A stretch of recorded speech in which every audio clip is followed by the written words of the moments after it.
आज हम देखने वाले हैं कि ई कॉमर्स का बेसिक डेटाबेस कैसे डिज़ाइन किया जाता है। उसमें कौन से फील्ड्स होंगे, कौन से टेबल होंगे, उसके रिलेशनशिप कैसे रहेंगे, उसमें कौन से कॉलम्स होंगे और उनके रिलेशनशिप कैसे मेंटेन करेंगे हम। ये सब चीज़ें हम आज देखने वाले हैं इस वीडियो में। सो हम बेसिकली डिज़ाइन करते, ये भी एकदम बेसिकली सिंपल डेटाबेस है। इसमें मल्टीपल टेबल्स नहीं है, ये जानबूझ के सिंपल रखा गया है क्योंकि यूज़र्स को एक कॉन्फिडेंस आ जाए, फिर उसके बाद वो डेटाबेस डिज़ाइन करने लगेंगे। कहाँ पे कौन से डेटा ऐड करना है वो उनको एक आइडिया आ जाएगा। इसलिए इस डेटाबेस में भी हम 3 से 4 ही कॉलम, सॉरी 3 से 4 ही टेबल रखते हैं for the understanding purpose. Okay, so start करते हैं। तो बेसिकली ई कॉमर्स में क्या होता है कि कस्टमर से वो मल्टीपल प्रोडक्ट परचेस करेंगे और उसका एक ऑर्डर बनेगा। ऑर्डर के अंदर उसका क्वांटिटी मतलब कौन से प्रोडक्ट्स रहेंगे, वो ऑर्डर के अंदर प्रोडक्ट का हिस्ट्री रहेगा कि उसने कौन से प्रोडक्ट परचेस किए विद उसका क्वांटिटी एंड प्रोडक्ट का प्राइस रहेगा। ओके, सो हमारा फर्स्ट टेबल है कस्टमर्स। तो जैसे मैंने बताया कि आईडी कॉलम्स हमारे हर टेबल में primary key and auto incremented रहेंगे with the data type integer. उसके बाद created at and updated at, ये हमारे डेट टाइम रहेंगे और ये डिफॉल्ट डेट सेट करेंगे at the time of data insertion. Okay, so first table है हमारा कस्टमर। उसके अंदर है मेरे ID, name, email, phone, address. ये phone name, email, phone, address ये सब मेरे वैर है। सो इसमें हमारा टेक्स्ट स्टोर होगा बेसिकली। डेट के अंदर डेट टाइम मैंने स्टोर किया है। हमारा नेक्स्ट टेबल है products table. So product table के अंदर हमारे पास रहेगा प्रोडक्ट का नाम, प्रोडक्ट का डिस्क्रिप्शन, प्रोडक्ट की प्राइस कितनी है और इसमें स्टॉक क्वांटिटीज कितने हैं। सो जैसे कि हम प्राइस को, डिस्काउंटेड प्राइस का और एक कॉलम डाल सकते हैं जैसे कि हमारे डिस्काउंट ऐड होते हैं कि स्पेसिफिक प्रोडक्ट पे मुझे 10% डिस्काउंट देना है, तो उसका जो एक्चुअल प्राइस रहेगा तो वो मेरा कम होकर डिस्काउंटेड प्राइस के टेबल कॉलम में अपडेट हो जाएगा। तो उसके हिसाब से हम दिखा सकते हैं। सो वो भी हम कॉलम ऐड कर सकते हैं, बट ये सिंपल डेटाबेस है सो हम इसको सिंपल ही रखते हैं। ओके, सो नेम है मेरा वैरकेर, डिस्क्रिप्शन है टेक्स्ट, इसमें बड़ा डिस्क्रिप्शन हो सकता है कि इसमें बहुत सारी क्या क्या चीज़ें आती हैं। उसके बाद प्राइस है डेसिमल 5 और 2। सो ये प्राइस हमने डेसिमल लिया है क्योंकि इसमें हम कुछ वैल्यू रह सकती है कि 100 रुपीज़ 55.50, ये भी मेरा वैल्यू रह सकता है, तो इसलिए वो डेसिमल हमने यूज़ किया है। उसके बाद है मेरा स्टॉक क्वांटिटी, उसमें कितने क्वांटिटीज रहेंगे उस प्रोडक्ट के इन्वेंट्री के अंदर। उसके बाद मेरा टेबल है ऑर्डर्स का। सो बेसिकली ऑर्डर्स टेबल के अंदर मेरा इंपॉर्टेंट चीज़ है कि ऑर्डर मेरा कस्टमर के साथ रिलेटेड रहेगा। So order belongs to customers, that means order table contain the customer ID. That means ये भी होता है कि मेरा वो एक customer multiple orders, order multiple times वो ऑर्डर कर रहा है। ओके, तो हर टाइम उसका न्यू ऑर्डर क्रिएट होगा और वो उस कस्टमर के साथ एसोसिएटेड रहेगा with the help of customer underscore ID column. Okay, ये मेरा basically customer underscore ID column foreign की रहेगा। वो पॉइंट आउट करेगा मेरा कस्टमर्स टेबल के आईडी कॉलम को। उसके बाद मैंने कौन से डेट को मैंने ऑर्डर की है, उसके बाद मेरा टोटल अमाउंट कितना हुआ है उस ऑर्डर का। ओके, ये मेरे बेसिक ऑर्डर की इंफॉर्मेशन हो गई। अभी उस ऑर्डर के अंदर मैंने कितने प्रोडक्ट्स को ऑर्डर किया है, तो इसके लिए हम ऑर्डर हिस्ट्री भी कर सकते हैं या ऑर्डर प्रोडक्ट्स भी कर सकते हैं। ऑर्डर प्रोडक्ट्स थोड़ा बेटर लगता है क्योंकि ऑर्डर्स के अंदर के प्रोडक्ट्स कौन से हैं ये डिनोट करता है सिंपली। सो इसमें भी मेरे पास दो फॉरेन कीज रहेंगी जैसे कि ऑर्डर आईडी, वो पॉइंट कर रहा है मेरे ऑर्डर टेबल के आईडी कॉलम को। प्रोडक्ट आईडी रहेगा जो कि पॉइंट आउट कर रहा है मेरे प्रोडक्ट टेबल के आईडी कॉलम को, क्योंकि हमें ऑर्डर प्रोडक्ट के अंदर जितने भी रिकॉर्ड्स रहेंगे वो मेरे ऑर्डर के साथ भी एसोसिएटेड रहेंगे एंड प्रोडक्ट के साथ भी एसोसिएटेड रहेंगे। उसके बाद मेरा उस प्रोडक्ट का क्वांटिटी कितना है, प्रोडक्ट का प्राइस कितना है और उसके created at and updated at कब है, मतलब वो कौन से दिन वो ऐड किया गया है ऑर्डर के साथ। सो इसमें मुझे बेसिकली जो कॉलम्स हैं आईडी कॉलम सभी टेबल के एज प्राइमरी की है उसके बाद order ID, customer ID and यहाँ पे एक प्रोडक्ट आईडी भी ऐड करना पड़ेगा।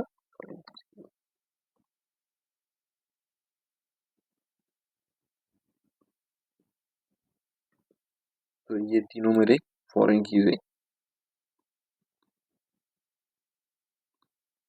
उसके बाद मेरे रिलेशनशिप कैसे रहेंगे यहाँ पे, कस्टमर हैज मेनी ऑर्डर्स, तो एक कस्टमर मेरे मल्टीपल ऑर्डर्स ऐड कर सकता है। Second, orders has many order products, तो ऐसा कभी नहीं होगा कि एक ऑर्डर तो मैंने क्रिएट कर दी बट उसके अंदर प्रोडक्ट्स ही नहीं है, ऐसा कभी नहीं पॉसिबल होगा। उसके बाद है मेरा product has many product orders, order products, तो ऐसा भी नहीं हुआ कि मैंने ऑर्डर कर दिया उसके अंदर प्रोडक्ट्स ही अवेलेबल नहीं है। तो ये सब मेरे रिलेशनशिप हो गए उस टेबल के साथ। इसका हम देखते हैं कि डेटाबेस कैसे क्रिएट करना है। तो कुछ डिफ़ॉल्ट क्वेरीज के साथ हम चेक करेंगे। तो ये मैंने कुछ क्वेरी लिख के रखी, टेबल्स, डेटाबेस टेबल्स, उसके अंदर वैल्यूज इंसर्ट करना, और उसके बाद उसके कुछ इसके बाद कुछ उसके ऑर्डर से, मतलब सब क्वेरीज है जो कि हम उसको रन करेंगे। सो रन करते हैं हम one by one query.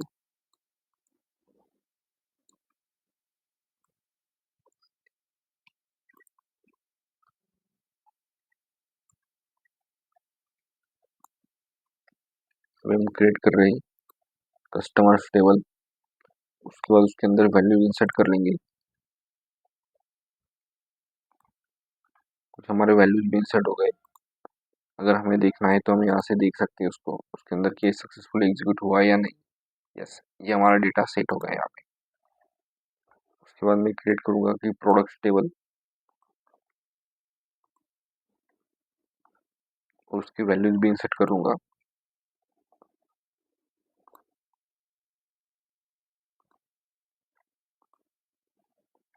Products table के अंदर भी मेरे वैल्यूज आ गए हैं अभी। उसके बाद मैं ऑर्डर्स का टेबल क्रिएट करूंगा। ऑर्डर्स टेबल के अंदर मैंने फॉर फॉरेन की सेट की है with the column name customer ID, मतलब कस्टमर आईडी पे हम फॉरेन की सेट कर रहे हैं, जो कि मेरा पॉइंट आउट करेगा कस्टमर्स टेबल के आईडी कॉलम को। ये मैं हर वीडियो में रिपीट इसलिए कर रहा हूँ क्योंकि ये आपको, मतलब आपने कभी ये भूलना नहीं चाहिए कि क्रिएट टेबल के साथ फॉरेन की कैसे ऐड करते हैं।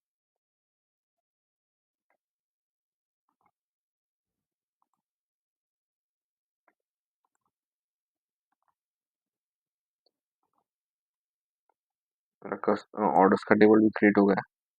इसके अंदर हम वैल्यूज ऐड कर देंगे।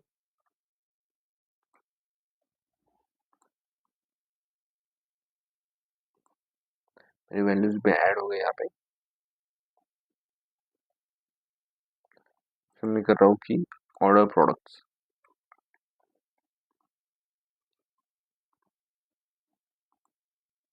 ऑर्डर प्रोडक्ट्स का टेबल, इसमें भी मेरे पास दो कॉलम पे फॉरेन की मैंने सेट की है, जो कि ऑर्डर आईडी पॉइंट आउट कर रहा हूँ ऑर्डर्स के आईडी कॉलम को, and product ID point out कर रहे हैं प्रोडक्ट्स टेबल के आईडी कॉलम को। ओके, सो अभी यहाँ पे हमारे पास ये बहुत इंपॉर्टेंट चीज़ है कि ऑर्डर प्रोडक्ट के टेबल में हमें डेटा इंसर्ट करना है।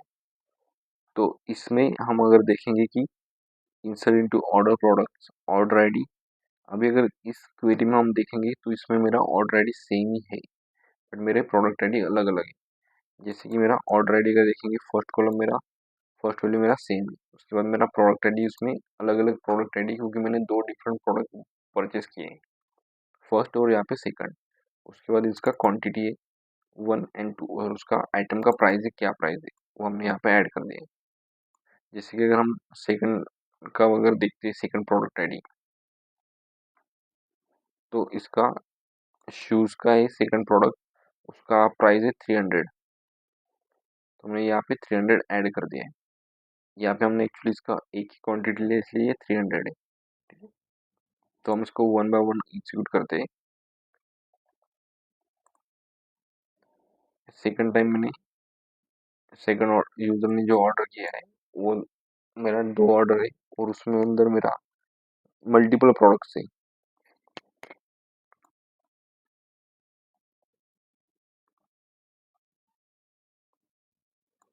थर्ड ऑर्डर में भी मेरा प्रोडक्ट आईडी मल्टीपल्स रहेंगे। ऑर्डर का वैल्यू सेम है 3 and 3 दिस ईयर।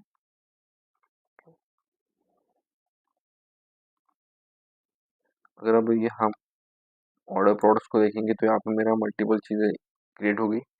अभी यहाँ से अगर आप देखोगे तो आपको कुछ भी चीज़ें समझ में नहीं आएगी, क्योंकि ऑर्डर आईडी में 1 क्या है, प्रोडक्ट आईडी में 1 2 3 ये नंबर्स क्या है, ये क्वांटिटी क्या है, ये आपको कुछ भी समझ में नहीं आएगा।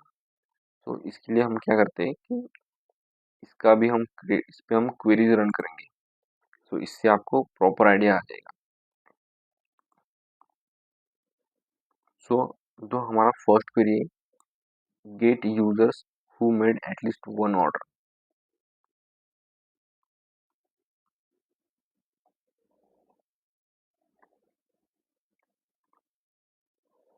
जैसे कि जॉन के नाम, अगर मैं यूजर्स देखूंगा यहाँ पे,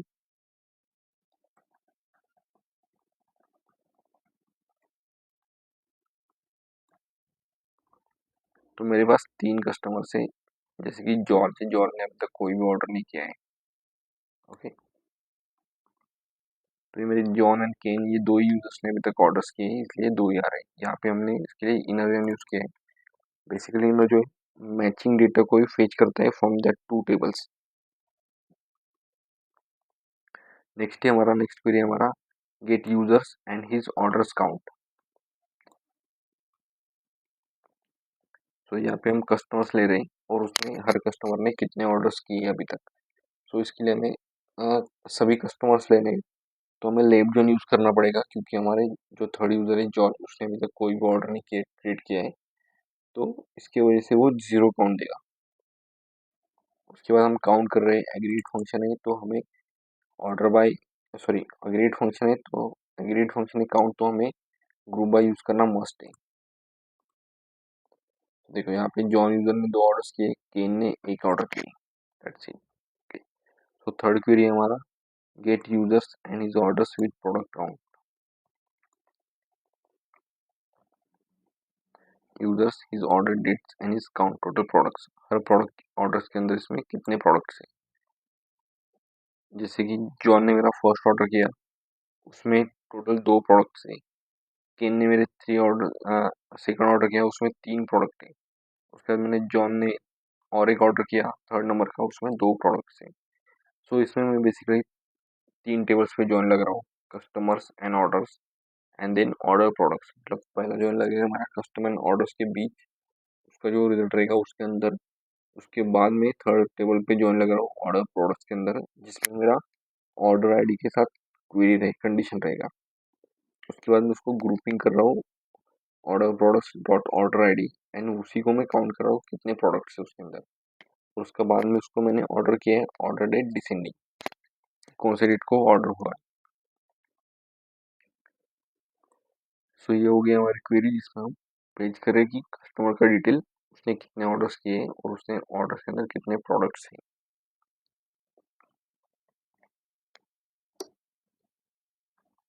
उसके बाद हमारा फोर्थ क्वेरी है get all orders of specific user. Fourth query है get all orders of specific user. तो इसमें हम बेसिकली यूजर का आईडी पास करेंगे, सॉरी कस्टमर का आईडी पास करेंगे, तो उसके सब पूरे टोटल्स काउंट दे देगा।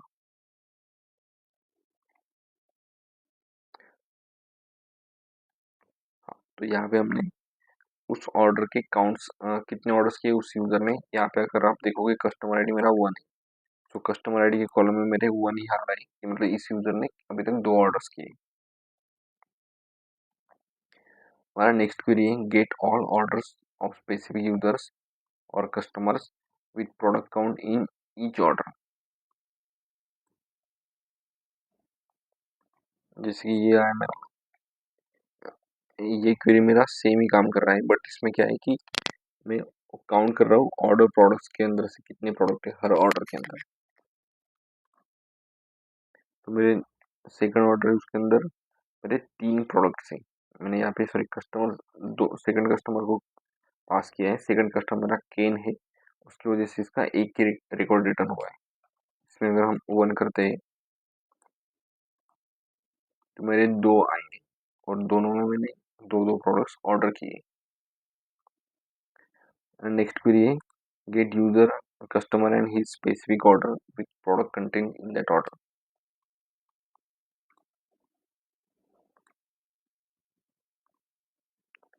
तो मेरा यहाँ पे ऑर्डर आईडी थर्ड। तो वो कौन सी कस्टमर का ऑर्डर है, उसके अंदर कौन से प्रोडक्ट कंटेंट है, वो सब इस क्वेरी से हमें मिल जाएगा। इसमें भी मैं 4 टेबल के ऊपर जॉइन लगा रहा हूँ, वो के फर्स्ट कस्टमर, उसके बाद वो ऑर्डर्स पे लगेगा, उसके बाद वो चेक करेगा कि ऑर्डर्स के अंदर कितने प्रोडक्ट्स है, उसके बाद वो प्रोडक्ट्स के साथ मैपिंग करेगा, और उसके बाद यहाँ पे वो ऑर्डर को सिलेक्ट करेगा। अभी यहाँ पे एक इम्पोर्टेंट चीज़ है जो कि ग्रुप कॉन्टैक्ट।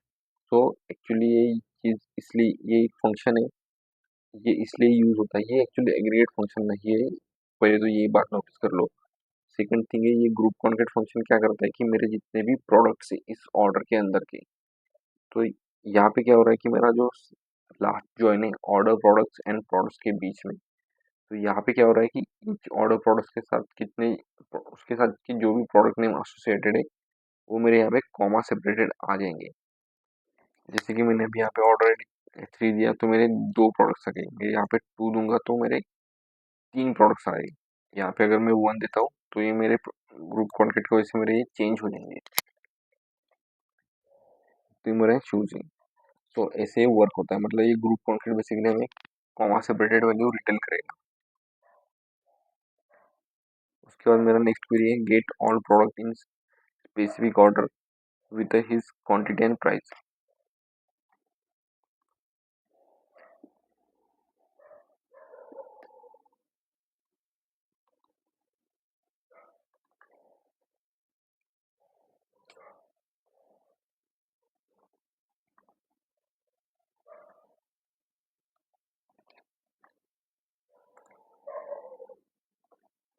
तो जैसे कि मैंने सेकंड ऑर्डर में मेरे 3 क्वांटिटी, 3 प्रोडक्ट मैंने बाय किए थे उसमें, वो भी हर एक एक एक क्वांटिटी के साथ।